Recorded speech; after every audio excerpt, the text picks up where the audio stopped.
मूर्ख बंदर की कहानी। ये सच ही कहा गया है कि किसी मूर्ख को ज्ञान देना अपना समय बर्बाद करना होता है। और कभी भी अपने से शक्तिशाली मूर्ख को यदि ज्ञान देते हैं तो निश्चित ही वह मूर्ख आपका अहित कर सकता है।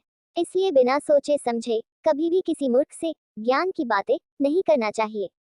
तो चलिए मूर्ख बंदर की कहानी से इस शिक्षा को जानते हैं। मूर्ख बंदर की कहानी। एक बार की बात है, एक भयंकर सर्द वाली बरसात की ठंडी और खामोश रात थी। मौसम में ठंड थी। किसी जंगल में एक पेड़ पर बंदरों का समूह था। वे इसकी शाखाओं से चिपके हुए थे।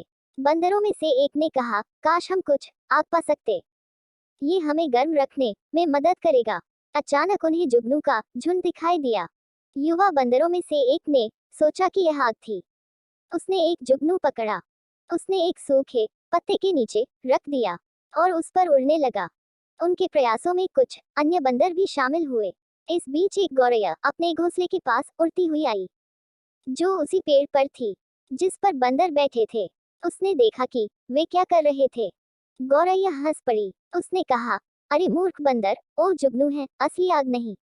मुझे लगता है कि आप सभी को एक गुफा में शरण लेनी चाहिए। यहाँ तक कि आप लोगों के पास तो हाथ पांव भी है।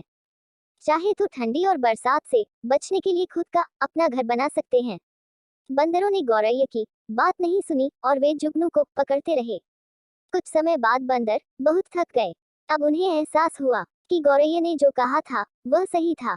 उन्होंने जुगनू को आजाद कर दिया और गुस्से से गौरैया के घोंसले के पास आए और उनका घोंसला उजाड़ दिया और यह कहते हुए गुफा में चले गए कि तुम्हारे पास इतनी ही ज्ञान है तो फिर से अपना नया घर बना लेना। हमें तुम्हारे ज्ञान की जरूरत नहीं है। कहानी से शिक्षा। इससे हमें यही शिक्षा मिलती है कि कभी किसी को मूर्ख को ज्ञान देना अपने लिए मुसीबत मोल लेना होता है। इसलिए कभी भी किसी मूर्ख को अच्छी बातें बोलने से पहले एक बार सोच विचार जरूर कर लेना चाहिए। धन्यवाद दोस्तों। आपको हमारी वीडियो पसंद आए तो लाइक सब्सक्राइब जरूर करें।